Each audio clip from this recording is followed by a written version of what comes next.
when it's just like when getting an email was just an absolute joy. You get like one, maybe a week. Yeah. Well, you'd probably only refresh it once a week. I don't remember computers like checking too often either. Do you mean like I the remember, refresh would be like once every hour, every I remember fortnight? getting this.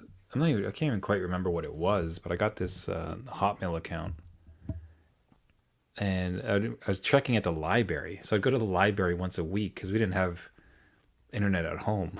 So I'd go and check this Hotmail account, and then at some point I got part of some chain letter, like, oh, if you don't send this to Of 10 course. people, Yeah. there's just some random person. I'm like, hey, what's this about? And then we start this pen pal, going back and forth because I don't know what I'm Wow. doing. I'm just messaging this person somewhere down the states, who were just like kept it up for I think like a year back and forth.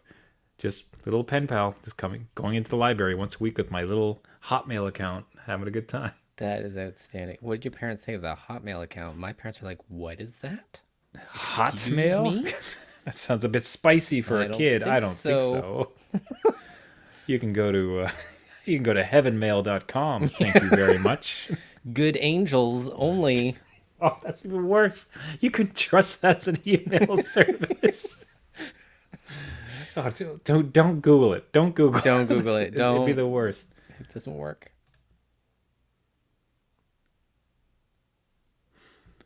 Oh, nice. The thanks to DJ King or DG King. I really like the wood wall you have behind you. Yeah, like the I had this for like a year. The entire time we're recording.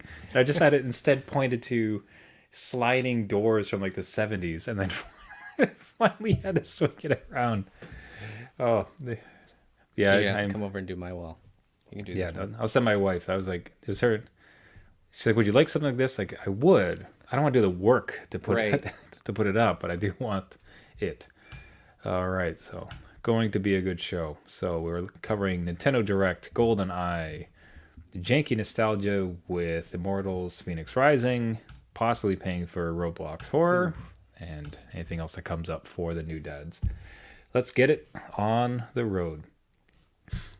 The adult beverages are poured. The kids are asleep. Welcome to New Dad Gaming, a show about fatherhood, gaming, and new fathers figuring out their gaming lives. My name is Trevor, and I have a 7-year-old and a 5-year-old. I'm Jeff. I have a 12-year-old and a 9-year-old. Okay, quick story off the hop, and it's one of those things where you keep mentioning something to your kids, so they start repeating it without fully understanding the context of it. Oh yeah, those are the best kind. So mine is like I'll be working and I just hear my youngest squealing, being completely upset, right? Like because my oldest is antagonizing him. So, and as if I would say that to him and he'd understand. It's like, stop antagonizing him. Do you Right. understand? And eventually I'd come up. It's like, what happened? I was antagonizing him. Like it's like spell antagonizing forward. You know, it's like I'm kind of glad. That's good that your vocabulary is expanding, but I don't think Yeah. that's an age appropriate. You're bugging him. You're bugging him. Right. Stop bugging him.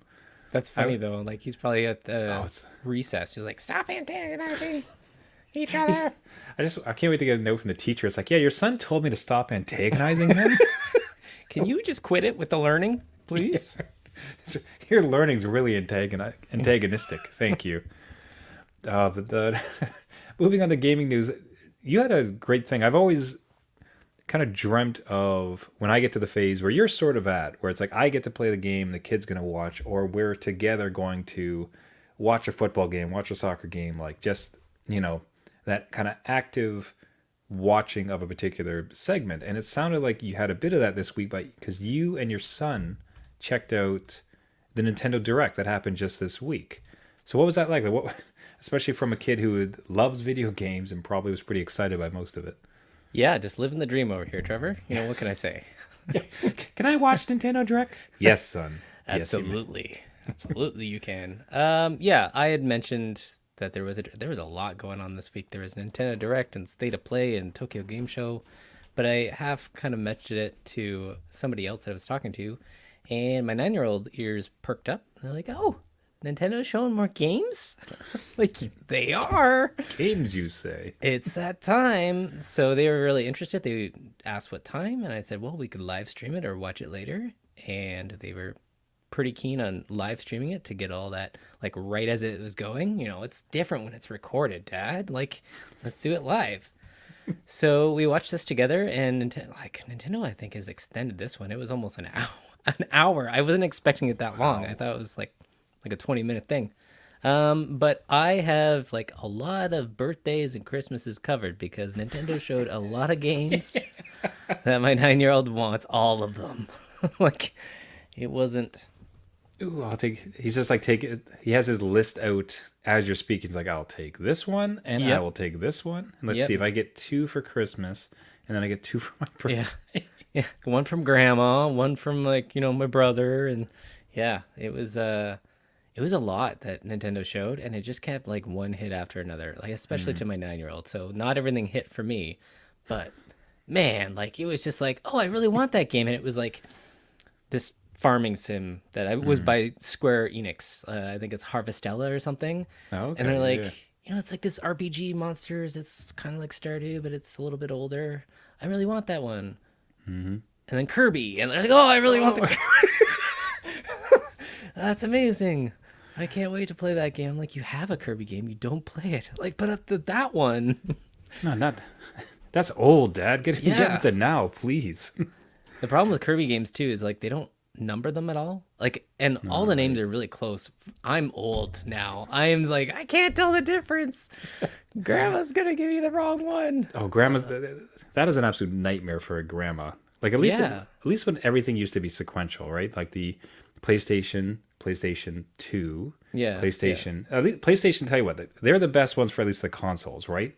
All very sequential. Right. Xbox, I am still confused. I think I have the latest. That's not entirely sure. It could be like Kirby, right? You have no idea if Kirby's the latest or not. I have no idea. All Stars, Kirby Challenge. I don't know what it was called, but That's great. So something like the entire time the two of you were watching all these games together, and he stuck in for the whole thing and got just increasingly excited about the various yeah. ones coming out. Oh, that's so great. Yeah, and again, the highlight was Kirby, Factorio. Really interested in automation. That was specific. They said, I really want the automation in that it looks like fun. I'm like, wow, that's an older type game. Absolutely. Let's try it out. I don't know how it's going to hold up on the Switch, but your computer can't run it. Just good organizational skills, like practice. That'd be awesome. He loves it. Yeah, exactly. Yeah, let's organize this like you don't organize your bedroom. So like whatever can help.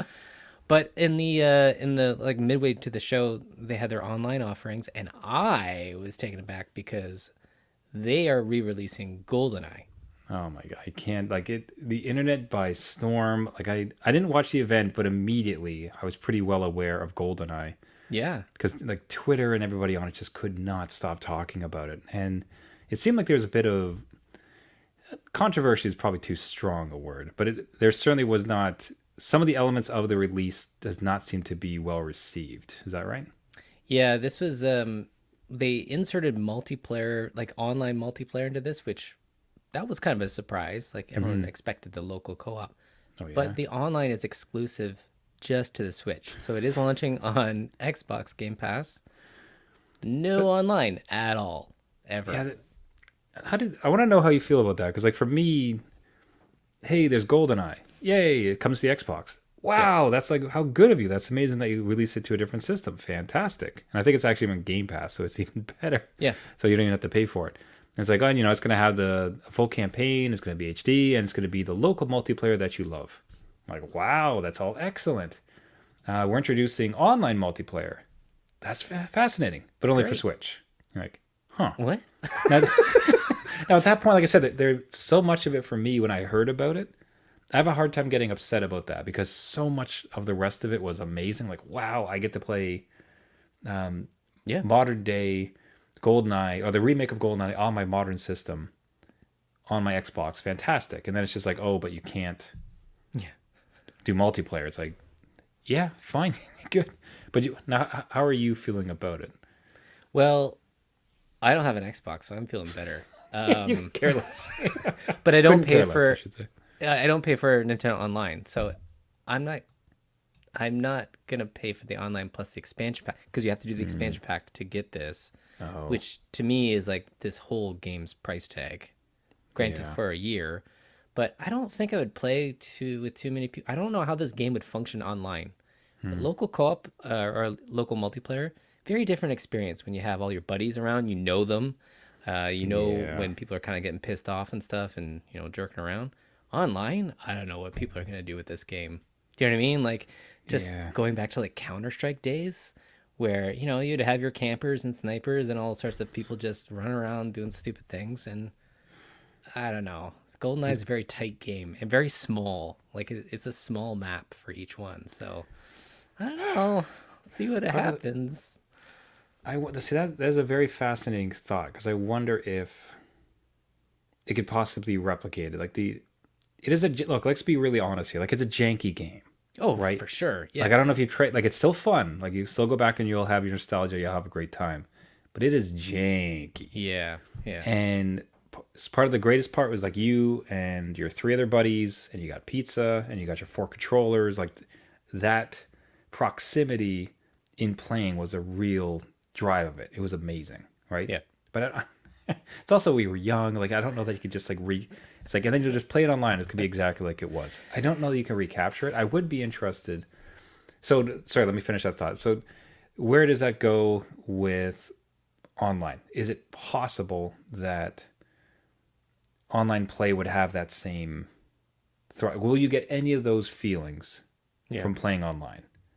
That's yet to be seen. Then the more interesting one, after you finish that thought, will you get this? Do you think you can get the same feeling by playing online? And the second follow up, do you think you can get that feeling by playing with your kids?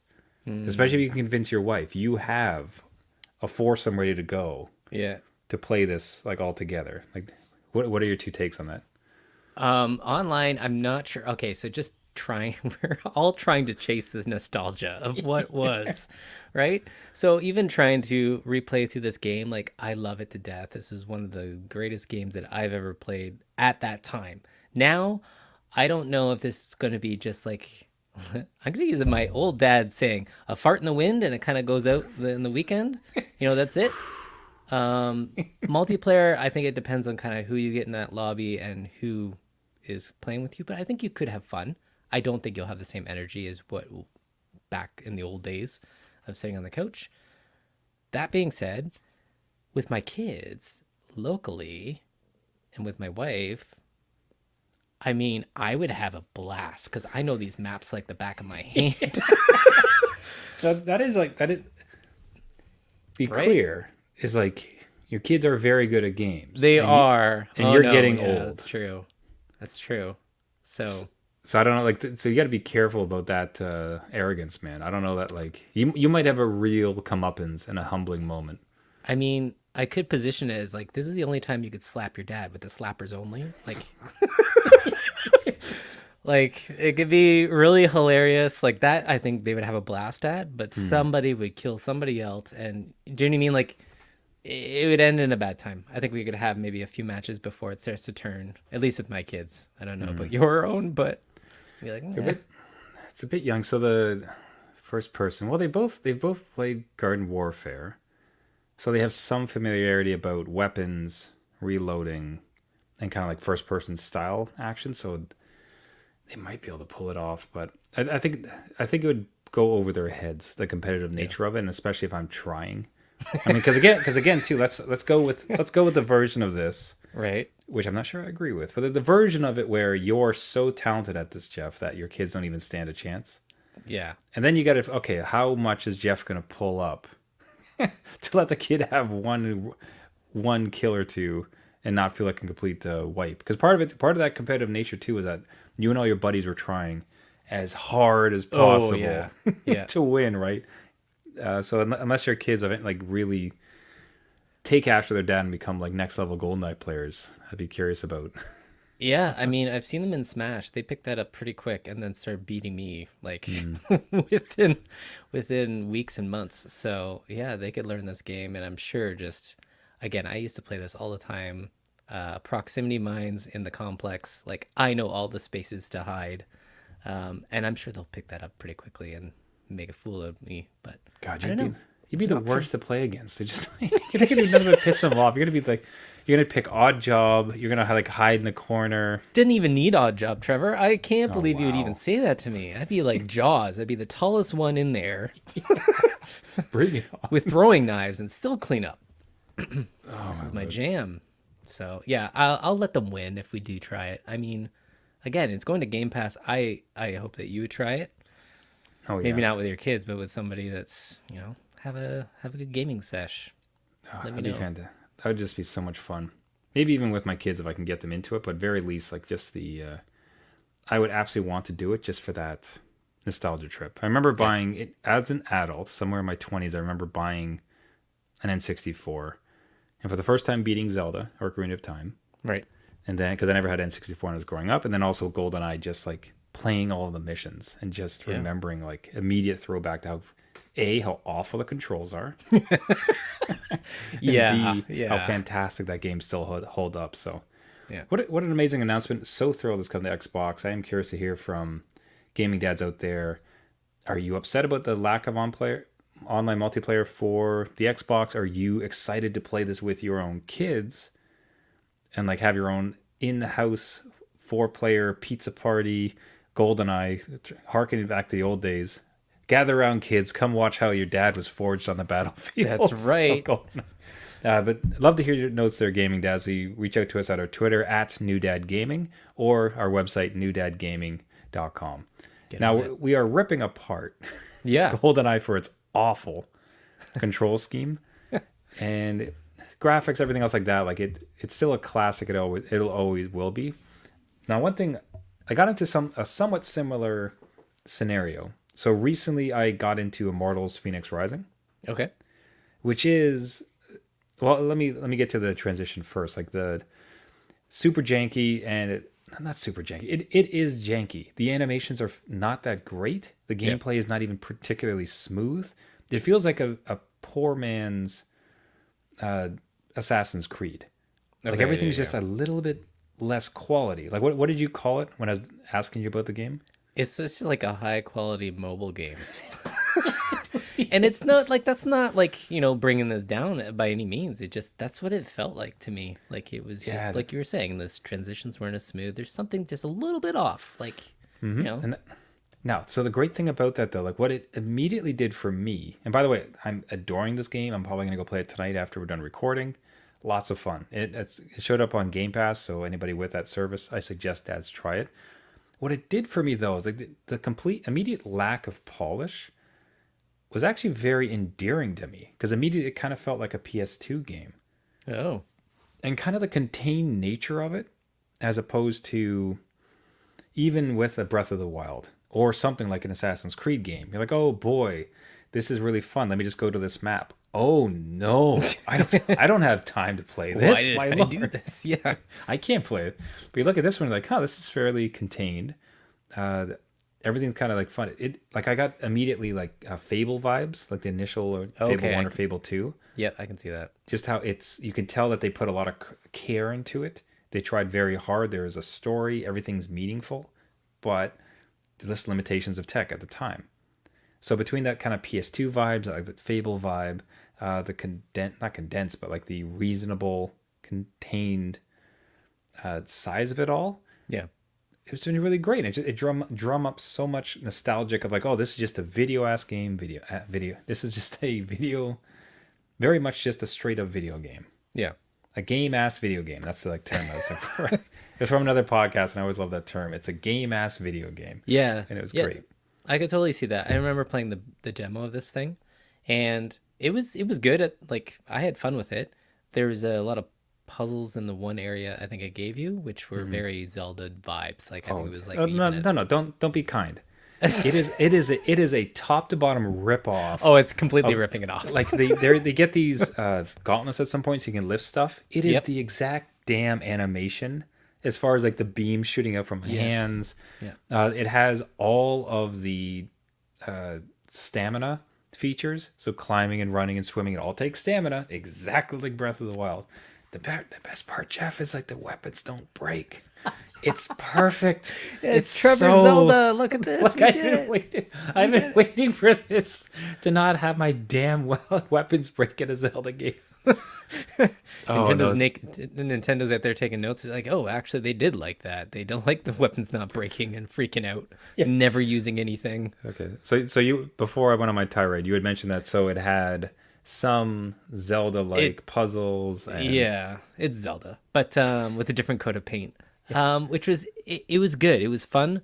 I did find like what you were kind of saying, where it's PS2 vibes are like something where it feels approachable and casual, and you can kind of sink into it and not have to worry about. I didn't find it overly difficult. no. It seemed like I have a lot of checkpoints, a lot of saving going on. So you kind of felt comfortable and not too pressured, because I find like even coming from games like Elden Ring and Sekiro, like, I could lose a lot of progress at any time. And this thing was just back in the day was a nice kind of, it was a video game, like you said. It was just a nice video game. Even the kids picked it up and they had a blast with, especially like my 12-year-old who's really into like Greek mythology, loved the mythology part of it, yeah. right? So they're very much into that kind of story, and would always mention what's wrong in it. And like Well, point of order. I don't think so, that didn't happen. Like, so they had a good time with it. I never ended up picking it up, but I could see if I had Game Pass, that would be an easy kind of turnkey to get back into it. Oh yeah, no. So I'll say that like, I'm exactly with your kid on this one, and I don't know if you've ever had this experience with another game, but apropos of nothing, just like perfect synergy. I'm reading a book called Mythos by Stephen Fry, which is just an entire coverage of Greek mythology, like top to bottom. So like it's a phenomenal book. Like I'm really adoring it. But then I just happen to get into this, and it's like, oh, and then Hera does this. I'm like, hey, I know There you Hera. go. Like I remember that from the book. Yeah, So exactly. they're meant, and even the Titan, who before I was reading this book, so the main foe seems to be one of the Titans Yep. of Greek mythology. And before I'd read this book, I really would not have recognized the name. Now I do. So I don't know if you've ever had like oh, I read this or I studied this, and now I'm seeing it in game form. Hooray! A lot with God of War. So God of War goes through a lot nice. of those myths, Yeah. and there's a lot of liberties taken, but they could be a little bit more brutal with it too, because a lot of that mythology, like, it was brutal, and this is very, cartoony, which is fine, right? But like Yeah. like you were saying, you kind of did your homework on this one and you got more out of it, right? Versus Yeah. the game kind of telling you. But my 12-year-old loves it, and we mentioned on our Twitter too, like he listens to a podcast called Greeking Out by National Geographic. Very approachable. So for any kids that are looking for like a high level, Excellent. a rainbow kind of view of Greek mythology, Greeking Out is one to look out. Lots of episodes on it too. So it's very approachable. And now my 12-year-old's kind of getting into the ugly side of Greek mythology, because he's older and Yeah. he can understand a little bit more. But Oh yeah, just wait till he learns how Aphrodite was created. oh, he does know. Okay. We had many chats, which is good. Like, that conversation is opening up, and we're getting into a little bit more serious talks. But maybe God of War is on the horizon for him. I don't know. We can get into God, like a little bit more mature. I am so enjoying the research of the history followed by the playing of the game. Like Yeah. I'm fairly tempted that if I ever do dip back into God of War, like I might want to pick up a book about Norse mythology. Yeah, Norse, is it? yeah, Right? Norse. Yeah, yeah, Norse that would be a good mythology, idea. because the thought that you would read about Thor and Odin and all Loki, all those gods and everything else that they did, because of Yeah. course, like, okay, Odin, like Thor, okay, I can say those guys. I don't know very much about the rest of it besides what I was kind of picking up for God of War. So the thought that you'd actually not study, but No. like just kind of immerse yourself in that, and then so when you're playing through, there's all those kind of recognizable, like, hey, I remember that from the books. Yeah, and that's probably a good way to do it, because I usually go down the rabbit hole after, and discover a lot of the stuff that, hey, they actually call that out in a different way, right? Like, they're relating back to it, which is neat to see as like an artist, right? Like, they managed to insert these things in. So maybe your way's a little bit better, because you get more out of the game as you play instead of later on, which still inspiring to go and off into the old myths and escapism. But yeah, no, that's a good one. I like it. Yeah, I adore the fact that your kid is going through the podcast too about Greek mythology, because I've always loved that. Like on interviews I've been on other podcasts about New Dad Gaming, that's one of the opportunities I speak about. Is like, look, like there's so much rich, interesting mythology and stories and history that could be relayed. Like you talk about Egypt, and one of the better stories I had heard about, I think, and you had, I think, a similar experience. I may be remembering this wrong, but it was just with the Assassin's Creed that was set in Egypt, ancient Yes. Egypt, and the realism. There's a whole segment of gamers that were completely turning off any combat, any game loops, anything. They were just walking around Egypt because they found it to be so enthralling to be in this world that they had like learned about or studied about. And you can kind of see that kindling within kids too, where it's like, wow, like Greek mythology is awesome. It's like, son, there's some really like interesting books about it. Like, oh, ancient Egypt. It's like Egypt had themselves like archaeologists because it survived for 3,000 years. Yeah. Like we could learn more. Yeah. Yeah. And it's funny that you mentioned Assassin's Creed, like with the Origins, that was so popular. They put so much time into it that they made a Yeah. mode that was like a museum mode, right? So you Yeah. walked around and it was like this guided tour with a narrator, and it would go through all the structures and little stories. And I think it was popular enough that they put it into Odyssey, if I'm not mistaken. I think they had the same thing in Odyssey about, I think that's Roman. I think that's the Roman times. Might be Greek. I might be mistaken there. But yeah, no, my kids had a blast with that one because, again, Assassin's Creed is very large and draining in its own right. But the history and the amount of work that they did and putting life into that world and stuff that I did not know about, just even seeing the farming and the agriculture, like how they did it, that it's like true to life, true to what they know, which is great to see. Like that is something that kind of propelled me through this game. Yeah, even, I can remember back to that. It wasn't as detailed, but you do remember the cities of the original Assassin's Creed, Yeah. which was set in, man, what? I am blanking on the exact like history and culture, but it felt like it was in the Middle East. But it was like stunning, like just like these cities. Well, actually, it was Middle East or like man, I'm blowing that. Anyways, the settings of the first Assassin's Creed, even Yeah. despite all the technological issues that existed back then, like they're still just so vibrant, and like the way the cities were like set up and on top of each other, it was a blast just to run around. But the fact that they would just lean into it Yeah. and kind of give like kudos and credit to their game level designers, like the amount of detail they put in, so that you could build a museum mode, like what, from a video game. How phenomenal. Yeah, and then kind of like a two birds, one stone. Like they made the city so realistic, but yet playable, right? Because it still has to be video gaming. Otherwise, you're gonna run down 5 kilometers of empty road.